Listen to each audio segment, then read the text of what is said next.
안녕하세요. 오늘은 추가로 이 시라노라는 작품에 대해서 나눠보도록 하겠습니다. 이 시라노라는 작품은 프랑스에서는 아무도 모르는 사람이 없는 대작입니다. 제가 이것을 나누는 것에 대해서 역시 영광이라 말씀드리고 싶습니다.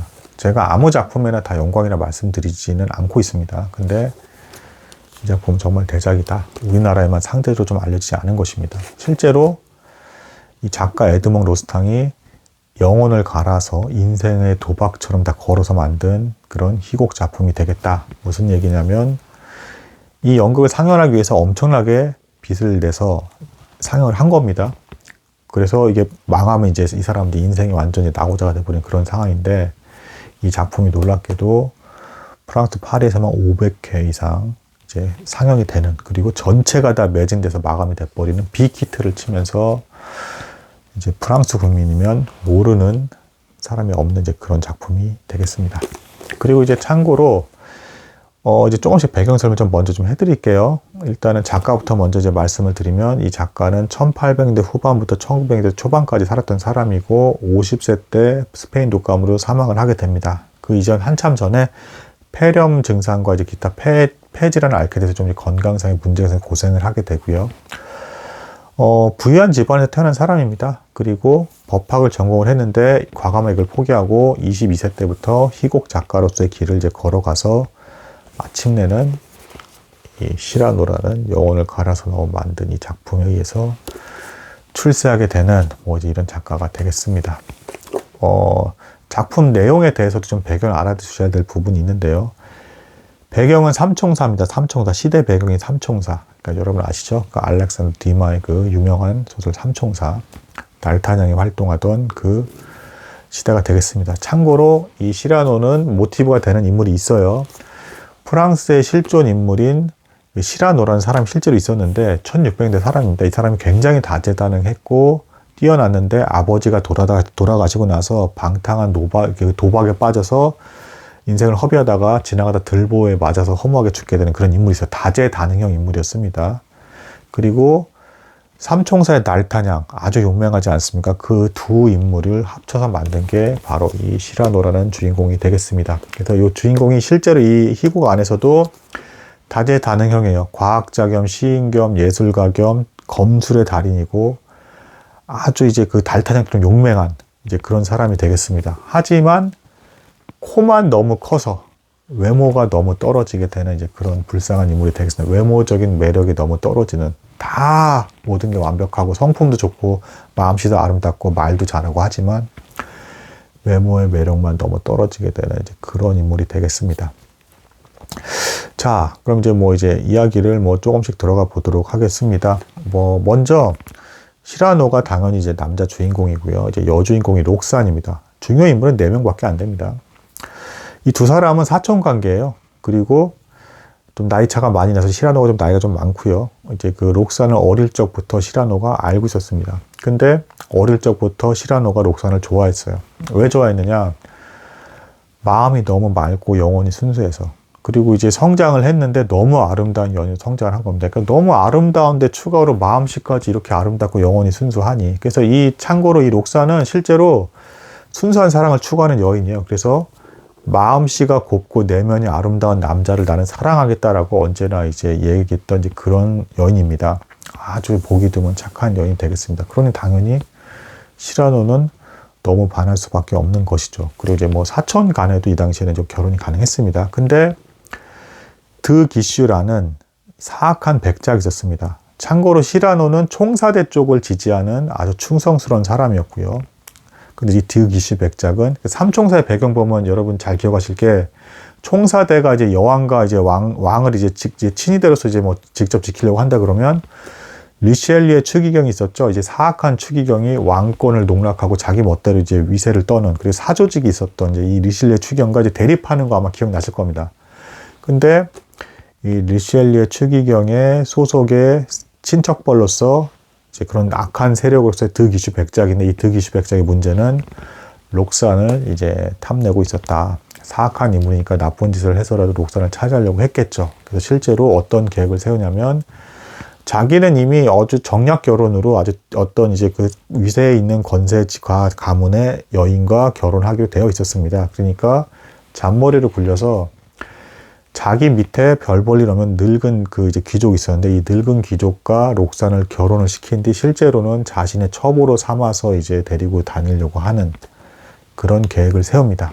근데 이것을 시라노가 이제 나중에 이제 알게 되고요. 또 이제 번번이 이제 정치적으로도 색깔이 완전 다른 거잖아요. 그래서 이제 득이슈의 계획을 이제 시라노가 물리치게 되는 어떤 일들이 발생을 하게 됩니다. 그래서 첫 시작은 시라노가 아주 좋은 인물이라는 걸 보여주는 이제 상징적인 사건부터 시작을 합니다. 득이슈의 무리들과 이 늙은 귀족, 그 록산과 결혼을 시키려고 득이슈가 결혼시키는 늙은 귀족 패거리가 나쁜 짓과 행패를 벌이고 있을 때 이 시라노가 이것들을 말로만으로도 쫓아내기도 하고 이 늙은 귀족과는 결투를 해서 수치심을 줌으로써 쫓아버리게 되는 아주 멋진 모습을 보여주게 되고요. 이 모습을 록산이 지켜보게 됩니다.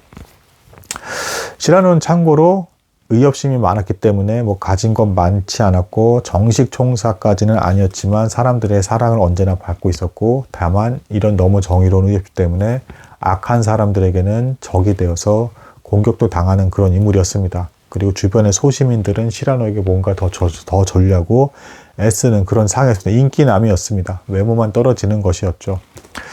그러던 어느 날 이 록산이 드디어 남몰래 이제 시라노에게 만나자라는 이제 요청을 합니다. 그러니까 이것에 대해서 시라노가 너무 이제 긴장하고 감동을 해서 나같이 못생긴 남자인데 록산이 정말 마음씨 좋고 내면이 아름다운 남자만 찾는다니 나를 인정을 한 건가 라고 하면서 너무 이제 긴장을 해서 편지글까지 막 쓰면서 이제 준비를 합니다. 이제 만나서 나중에 헤어지게 되도 편지글까지 남기려고 그러면서 이제 막 기대를 하고 있었고 이 상태에 있는 긴장감을 옆에 있는 친구가 알게 됩니다. 그래서 친구가 시라노에게 말을 합니다. 자네가 뭐가 빠지는 게 있단 말인가. 단지 코가 커서 외모가 좀 그런 건데 하지만 어쨌든 자네는 모든 면에 있어서 너무 아름다운 사람이죠. 내면도 너무 아름답고 재능도 많고 뭐 하나 빠지는 게 하나도 없네. 차라리 록산이 아까운 게 아니라 자네가 아까운 인물일세라고 할 정도로 친구가 인정을 해주면서 드디어 이제 록산과 이루어질 수가 있겠구만 하면서 이제 막 친구들 옆에서 하면서 신나하면서 잘 되길 바라네라고 하면서 얘기를 해줍니다.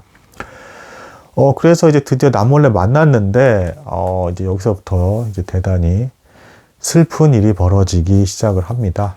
이제 어떤 일이 벌써 벌어지냐면, 록산이 이제 크리스티앙이라는 남자를 사랑한다라는 이제 고백을 합니다. 그러면서 시라노에게 이 남자와 내가 연결될 수 있게끔 도와달라는 부탁을 하게 됩니다. 시라노는 이 말을 들으면서 마음이 산산조각 나면서 무너지는 것 같습니다. 그러나 겉으로 티를 내지 않으면서 살짝씩 반론을 제기합니다. 록산, 너는 원래 마음이 아름다운 남자 좋아한다고 하지 않았어? 근데 크리스티앙은 너무 잘생긴 남자잖아. 왜 잘생긴 남자를 갑자기 좋아하게 된 거지? 라고 하니까 록산이 보통 잘생긴 남자들이 재미없고 좀 그렇긴 하지만 이 남자는 그냥 외모로만 봐도 너무 순수한 영혼을 가진 남자 같다는 생각이 들어요. 그러면서 이 크리스티앙 남자가 시라노 당신이 일하고 있는 부대, 소속 군대 부대에 이제 배치가 될 거니까 당신이 잘해주면서 저와 연결될 수 있게끔 애써주세요. 당신은 나의 사촌이잖아요. 또 좀 더 마음 아픈 편을 또 씁니다. 당신에게 이 부탁을 하면서 당신이 나를 어렸을 때에 서로 친하게 지냈던 그 관계로 생각해 주면서 호의를 베풀길 바랍니다. 이 얘기를 해요. 그러니까 이제 시라노는 록산과 이루어지길 바라는 마음이 있었는데 이제 완전 산산조각이 나는 거죠. 이제 대못이 박힌 겁니다. 가슴에. 하지만 이제 시라노가 생각을 한번 해봅니다. 하긴 그렇지. 나같이 코가 크고 형편없는 외모를 지닌 남자가 록산과 가당키나 한 것인가라는 생각을 하면서 차라리 어차피 나는 록산과 이루어질 수 없으니까 사랑하는 록산이 크리스티안과의 간절한 사랑이 반드시 이루어지게끔 도와주게 해서 그 기뻐하는 모습을 내가 보고 행복해지겠다. 이제 이 결심을 합니다. 그래서 결국에는 시라노가 크리스티앙을 만나게 됐을 때 만나면서 사실은 기가 꺾입니다. 이것도 되게 좀 불쌍한 부분인데 와 이렇게 잘생길 수 있다니라고 하면서 이제 그렇지 하면서 이렇게 잘생긴 남자라면 록산이 좋아할 법도 하구나라고 하면서 슬쩍 크리스티앙에 다가가서 이제 록산이란 여인을 알고 있는가라고 하면서 대화를 이제 넌지시 넣어보았더니 놀랍게도 이 크리스티앙도 록산을 좋아하고 있었던 겁니다. 멀리서 이제 보고 있었던 거예요. 그래서 시라노는 마음 아프면서도 뭐 잘됐다라고 하면서 아마 록산이 자네를 좋아하는 것 같네라고 들으니까 크리스티앙이 굉장히 이제 신나합니다. 근데 크리스티앙이 굉장히 걱정을 또 하기 시작해서 왜 그런가 봤더니 이 크리스티앙은 말을 너무 못해요. 그리고 사실은 내면의 깊이와 성숙도도 시라노와 비교해서는 한참 떨어지는 그런 남자였어요. 착하기는 한데 이게 깊이 있게 어떤 여러 가지 지성과 이성과 감성과 이런 게 고르게 발전된 그런 남자는 아니었던 거예요. 단순하고 이제 착한 그런 남자인데 표현력은 너무 없고, 그래서 크리스티앙이 이런 말을 합니다. 직접 만나면 바로 깨질 거예요. 저는 말을 너무 못합니다. 이러니까 시라노가 어쨌든 이 두 사람을 어떻게든 연결해 주겠다는 생각이 들어서 이런 제안을 합니다. 일단은 우선 자네는 아무 말 하지 말게. 내가 자네 이름으로 편지를 써주겠네. 이 편지로 록산의 마음을 일단 움직여 놓겠네. 그리고 때가 되면 그때 만나보게. 이렇게 해서 이 방법 어떤가라고 하니까 크리스티앙이 아니 왜 굳이 이렇게까지 해서 저를 도와주려고 합니까? 그러니까 이제 자네가 너무 좋은 사람인 것 같아서 하면서 이렇게 말을 돌린 다음에 그렇게 하기로 합니다. 그래서 이때부터 시라노는 크리스티앙의 외모와 이름을 빌어서 자신의 모든 생명까지 바치고 싶은 그 사랑의 감정을 편지에 쏟아내기 시작을 합니다. 물론 록산은 그 편지를 받고 이게 크리스티앙이 보낸 편지라고 생각을 하죠. 그래서 실제로 록산이 엄청나게 감동을 하게 됩니다.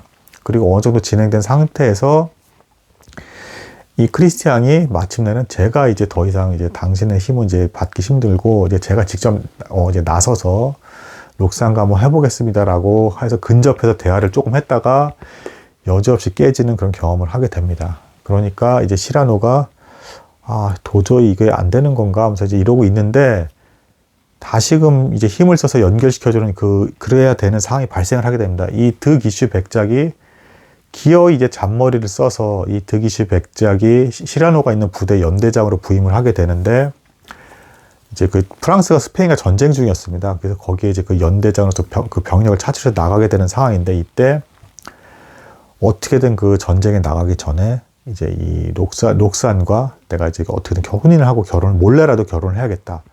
술수를 쓰게 됩니다. 이것을 알아버린 시라노가 도저히 안 되겠다. 차라리 얼른 크리스티앙이랑 록산이랑 연결을 시켜줘야겠다. 이렇게 해가지고 어떤 방법밖에 쓰게 되냐면 록산이 발코니 이제 밤에 이제 로미오와 줄리엣처럼 밤에 발코니에 이렇게 나와서 이렇게 창문을 열고 있을 법한 시간쯤에 크리스티앙을 데리고 밤에 몰래 숨어서 자네는 여기 있게. 그리고 내가 여기서 대신 말은 할게. 당신은 자네는 그녀에게 모습만 보이게 입만 뻥긋뻥긋 하면서 내가 사랑의 고백을 다 해주겠네. 이렇게까지 해줍니다. 그래서 돌을 툭툭 던져서 이렇게 해서 이제 크리스티앙이 모습을 나타내고 이제 그 록산이 그 발코니에 나오게 되는 이 상황에서 시라노가 이제 목소리로 구구절절한 이 사랑을 막 고백을 합니다. 그러면서 나의 모든 행복을 포기해서라도 당신의 행복을 바라겠소라고 해서 당신을 영원토록 사랑할 것이오라고 이제 고백을 합니다. 이러니까 드디어 록산의 마음이 움직여서 크리스티앙과 결혼을 해야겠다. 이렇게 상황이 돼버립니다.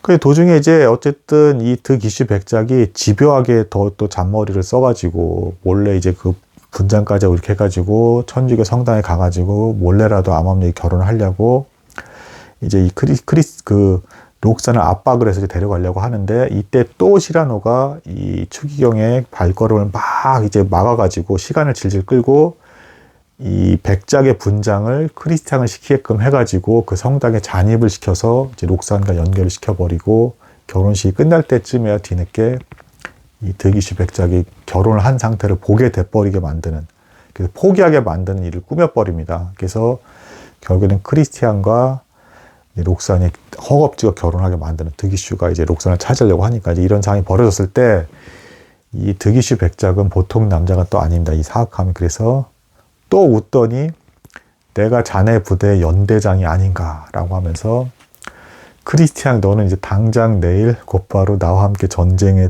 나서는 거야. 너를 착취해서 징병해서 데려가 버리겠어. 이렇게 해버립니다. 그러니까 이때 록산이 충격을 받게 되고 시라노는 참고로 그 전쟁 그 참전에 빠진 상태였습니다. 오히려 그 득이슈 백작이 화가 나서 너같이 용맹한 놈은 전쟁에서 빠져버려서 수치심을 일으키게 할 거에서 괴롭히려고 뺀 상태였는데 이때 이제 그 청천벽력 같은 소리 이제 막 결혼한 자신의 남편 크리스티앙이 전쟁터로 끌려간다고 하니까 이제 그 록산이 또다시 시라노의 마음을 아프게 하는 부탁을 합니다. 당신은 전쟁터에 나가지 않게 됐지만 어떻게든 전쟁터에 참전을 해줘서 내 남편 크리스티앙을 지켜주세요. 참고로 이 시라노는 그때 그 처음 그 록산과 첫 데이트를 해서 몰래 만날 때 했을 때 100명의 장정들과도 싸워서 이겨서 다친 상태로 만난 상태였어요. 어떻게든 그 록산과 만나서 어떤 이루어지나 막 기대감 가운데 왔던 상태였습니다. 근데 거절을 당한 거였거든요. 근데 여기서 또 대못을 박는 이제 그 말을 듣게 됩니다. 하지만 이제 시라노는 너무 록산을 사랑했고 목숨보다 사랑을 했기 때문에 알겠어. 꼭 참전해서 내가 크리스찬을 지켜줄게 해서 또 그 전쟁터까지 안 가도 가는 전쟁터까지도 가서 크리스찬과 함께 있게 됩니다. 둘째 어쨌든 록산과 크리스찬은 첫날 밤도 보내지 못하고 이렇게 헤어지게 됩니다. 자, 이 상황에서 이제 전쟁터에서 또 시라노는 어쨌든 크리스티앙과 이 록산의 사이가 연결되게끔 계속 편지를 씁니다. 그 크리스티앙이 하루에 이제 가끔씩은 보내줘서 마음만 유지해달라고 부탁을 한 거였는데, 시라노가 알아서 너무 사랑하고 있는 상태였기 때문에 무려 하루에 2통씩이나, 심지어는 적군에게 포위된 상태도 포위망을 뚫어서라도 편지를 전달한 상태로 2통씩 계속 보내게 됩니다. 그러니까 이 구구절절한 편지가 매일 2통씩이나 오니까, 록산이 참고로 어떤 남자의 내면을 보는 여인이라고 했잖아요. 순수한 사랑을 추구하는 또 영혼이 맑은 여자라고 했잖아요. 그러니까 완전히 반해서 이 록산도 이 포위된 상태, 이 포위망까지 힘겹게 뚫어서 크리스티앙을 만나러 옵니다. 왜냐면 록산은 크리스티앙이 보낸 걸로 아니까 만나러 옵니다. 그러니까 이제 크리스티앙이 만나서 깜짝 놀랍니다. 아니, 왜 이 전쟁터를 당신이 어떻게 온 거야? 라고 하니까 이제 이 록산이 이제 솔직하게 얘기를 합니다. 아, 당신의 구구절절한 편지에 내가 완전히 당신의 영혼과 마음이 얼마나 맑고 깨끗하고 나를 얼마나 목숨보다도 사랑하는지 알겠어요 하면서 이제 당연히 그럼 저도 목숨을 걸고 당신을 찾아와야죠 하면서 이제 막 이런 얘기를 합니다. 그리고 추가로 록산이 이런 얘기를 해요. 부끄럽지만 저는 처음에 크리스티앙 당신의 외모 때문에 반했습니다. 처음에는 외모 때문에 바라는 이런 부끄러운 사랑이었는데 이제는 정말로 당신이 못생겨도 상관이 없습니다. 이렇게까지 아름다운 마음으로 저를 사랑해 주는데 제가 어떻게 당신을 거부할 수 있겠습니까? 저는 이제는 당신의 영혼을 사랑합니다. 이런 말을 해요, 록산이. 그러니까 크리스티앙은 오히려 막 당하고 떨면서 아니야, 차라리 내 외모를 사랑해줘. 그 영혼을 사랑해주지 않길 바래. 이런 말을 해요. 왜 그랬어요? 그 영혼은 사실 시라노의 정신과 영혼이니까. 그래서 크리스티앙은 굉장히 또 이제 오히려 역으로 슬퍼합니다. 그러다가 몰래 시라노에게 찾아가서 도대체 록산에게 어떻게 한 거, 편지를 몇 통이나 보낸 거 하니까 이제 그제서 시라노가 자네의 사랑을 이루기 위해서 하루에 2통씩이나 보냈네. 그러니까 이제 이 크리스티앙이 놀라서 뭐라고요? 포위까지 당한 상태에서 어떻게 하루에 2통씩이나 보냈단 말이니까 날마다 적군이 잠들 때 몰래 목숨을 걸고 통과해서 전달을 했지라고 하니까 크리스티앙이 그때서야 이제 막 당하면서 얘기를 합니다. 지금 제 아내가 나를 사랑한 것 같은데 실제로는 저를 사랑하는 것 같지 않습니다. 이렇게 얘기를 하니까 시라노가 도대체 이게 무슨 말인가 하니까 제 아내는 이 편지를 쓴 사람의 영혼을 사랑하게 돼버렸다고요. 라면서 이제 막 크리스티앙이 막 이제 괴로워하기 시작을 합니다. 그러면서 실제로 당신을 사랑하게 된 거라고요. 라면서 이제 크리스티앙이 너무 괴로워요. 사실 이 역에서 이 희곡에서 가장 불쌍한 점이 크리스티앙입니다. 사실상 제가 봤을 땐 그래요. 그 얘기를 하니까 시라노가 아닐세 절대 록산은 자네를 사랑하네. 그래서 이런 얘기를 하는 이유가 뭐냐면 어차피 록산은 절대 자기같이 못생긴 남자를 사랑할 수 없을 거라고 해서 포기한 상태인 겁니다. 시라노는. 그래서 아닐세 절대 그녀가 나를 사랑할 리는 없네. 그러니까 크리스티앙이 당연히 당신이 쓴 편지라고는 아직은 모르니까 당신을 직접 사랑하는 건 아니지만 이제 외모도 다 필요 없고 이 편지를 쓴 사람은 영혼을 사랑한다라고 합니다. 시라노 당신이 직접 고백하세요 하면서 이렇게까지 크리스티앙이 얘기를 합니다. 근데 시라노는 아니야 내가 썼다라는 거 알면 그녀는 절대 내 사랑을 받아주지 않고 내 코는 너무 크고 못생겼어 이렇게 하면서 자네를 사랑하는 게 맞아라고 하면서 마지막으로 이 편지 또 줄 테니까 이 편지를 전해주게라고 하면서 크리스티앙을 보냈는데 이 크리스티앙이 나가서 총을 맞아 사망을 하게 됩니다.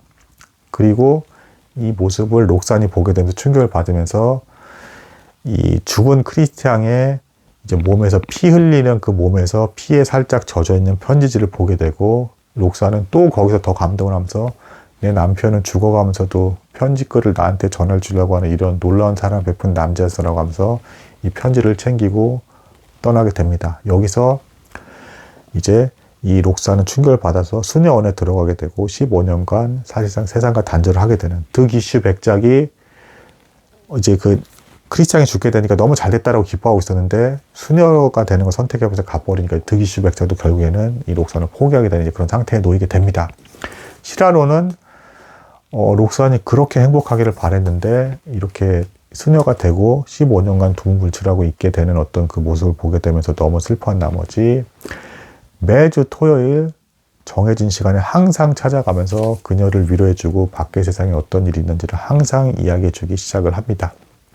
이제 이런 관계가 형성이 되면서 그때까지도 이 록산은 시라노는 나에게 있어서 가장 친한 친구고 모든 것을 서로 털어놓으면서 대할 수 있는 너무 아름다운 친구 사이가 되었어 이렇게 생각을 하면서 시라노가 자신을 구구절절하게 사랑한다는 걸 깨닫지 못합니다. 그러던 어느 날 15년의 세월이 지난 후에 득이슈 백작이 드디어 찾아옵니다. 찾아오면서 이 록산에게 용서를 구합니다. 내가 당신의 남편 크리스티앙을 전쟁터로 끌고 가버려서 그리고 당신을 찾아내려고 하는 욕심 때문에 이런 일이 벌어져서 내가 미안하다. 잘못했습니다. 이런 얘기를 합니다.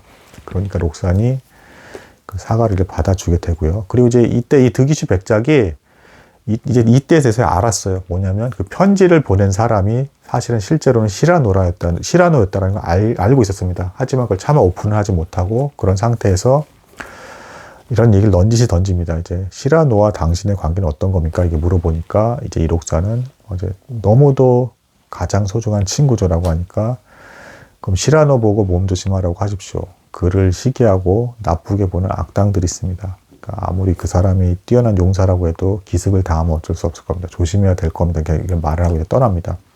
그리고 아니나 다를까 얼마 안 있다가 시라노가 왔는데 이제 시라노는 실제로는 기습을 당한 상태였습니다. 갑자기 뒤에서 하인이 이제 장작으로 뒤통수를 친 상태였기 때문에 머리에 칭칭 붕대를 감고 그걸 모자를 가리고 힘들게 정해진 시간. 근데 지각을 했어요. 너무 아프니까.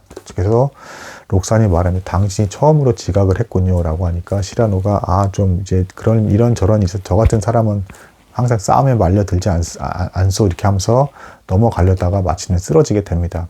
그래서 이제 누워 있는데 시라노가 자신의 이제 죽음을 직감을 하게 됩니다. 그러면서 어떤 부탁을 하게 되느냐? 이제 록산 당신이 갖고 있던 그 당신의 남편의 그 마지막 피해 젖은 편지, 그거를 저한테 좀 주시겠습니까? 그걸 읽어보고 싶습니다. 뭐 이렇게 얘기를 합니다. 그러니까 사실은 자신이 했던 고백이죠. 그러니까 록산이 알겠습니다라고 하면서 이제 그 편지글을 건네줬는데 이때 이 시라노가 이미 죽어가는 상태였기 때문에 이 방이 어두운 줄도 몰랐어요. 이제 정신이 점점 혼미해지는 겁니다. 그런 상태에서 편지를 받고 나서 이걸 읽어요. 왜 이걸 읽으려고 했겠습니까? 이 편지글을 통해서 록산에게 고백을 하는 거예요. 마지막으로. 그러니까 이제 자신의 사랑을 고백하는 거죠. 그러면서 이 편지글을 읽는데 이때가 되고 나서야 록산이 놀라기 시작을 합니다. 왜냐면 어둠 속에서 글이 읽을 수 있는 상황이 아닌데 시라노가 그걸 그대로 읽는 거예요. 무슨 얘기예요? 시라노가 썼다. 그것도 너무 사랑해서 한 번에 외워질 정도로 글을 썼다라는 겁니다. 그러면서 읽으니까 록산이 글을 너무 잘 읽으시네요 하니까 그때까지 시라노는 잘 몰라서 예 그렇죠. 뭐 이렇게 제가 뭐 이렇게 잘 읽을 수 있습니다라고 하니까 어두운 중에도 어떻게 이렇게 글을 읽을 수가 있죠 하니까 뒤늦게 시라노가 당황하면서 그러니까 크리스티앙이 그때 보여줬던 기억이 있어서 그래서 그게 좀 기억이 나나 봅니다라고 핑계를 대면서 크리스티앙과 당신의 아름다운 사랑은 정말 아름다웠죠 이렇게 얘기를 하니까 록산이 이때가 돼서야 이제 눈물을 흘리면서 말을 합니다. 시라노 당신이었어. 그래서 이 편지에 이 가득 담긴 사랑, 이 영혼이 가득한 어떤 이 풍성한 영혼 그리고 진실된 사랑이 가득한 이 편지글은 당신이었어 라고 얘기를 합니다. 그러니까 그때까지 근데 시라노는 그래도 계속 부인합니다. 아니요 하면서 당신의 진짜 사랑은 크리스티앙이요. 내가 아니요 하면서 이 편지는 내가 쓴 게 아니요. 계속 부인을 합니다. 그러니까 이제 그 록산이 왜 이렇게 사실대로 말하지 않는 거죠? 라고 하면서 왜 거짓말을 하는 겁니까? 그러니까 내 코를 보시오. 이제 시라노가 얘기합니다. 내 코가 얼마나 거만해서 당신을 향하고 있구려 하면서 나 같은 남자를 좋아하기에는 당신은 너무 아름다운 여인이요 하면서 이제 그런 얘기를 합니다. 그러면서 죽어가기 시작하고 혼미해지면서 이제 헛소리를 막 하기 시작합니다. 이때야 돼서야 이제 록산은 이제 눈물을 흘리면서 진짜 사랑이 시라노였구나라는 것을 깨닫기 시작을 하게 되고 이때 마지막으로 시라노가 내 깃털은이라는 말을 남겨서 주고 이건 뭐냐면 명예로운 어떤 깃털 이게 무슨 얘기냐면 도중에 중간에 그 전쟁 때 이 드 기슈 백작은 이 하얀 레이스가 이제 적군의 표적이 된다는 거라서 귀족이고 가장 높은 계급 이걸 버려버리고 속임수로서 이기는 장면이 나옵니다. 근데 이제 이 시라노는 그렇게 해서는 절대 이기지 않겠다. 차라리 내가 질지언정 난 깃털은 이제 표적이 돼버리는 거거든요. 이거 어떤 이제 고급 짝가는 이제 어쨌든 쓸만한 장교나 용맹한 군이라는 게 티가 나기 때문에 저격의 그 표적이 되는데 그 명예를 포기하지 않아서라도 차라리 내가 질지언정 난 고귀한 삶을 살겠어. 이제 이런 표현의 어떤 그 말이 이제 내 깃털은 아직 좀 서 있지라는 이 마지막 대사가 되겠습니다. 그러면서 그 성품으로 끝까지 고결하게 나는 의리를 지키면서 크리스탕의 이름으로써 당신을 계속 사랑했다는 자세를 지키면서 죽어간다라고 하면서 그 말을 남긴 겁니다. 하지만 록사는 이미 진짜 참 사랑이 시라노의 사랑이었다라는 걸 알아버린 그런 상태로 이제 마무리가 되게 되는, 진짜 사랑을 발견하면서 이제 헤어지게 되는 으로써 이제 마무리가 되는 것이 이 작품의 이 아름다운 사랑의 그 전적인 사랑에 대한 묘사의 어떤 내용이 되겠습니다. 엄청나게 이제 완성도가 높은 작품이 되겠습니다. 나누게 되어서 영광입니다. 감사합니다.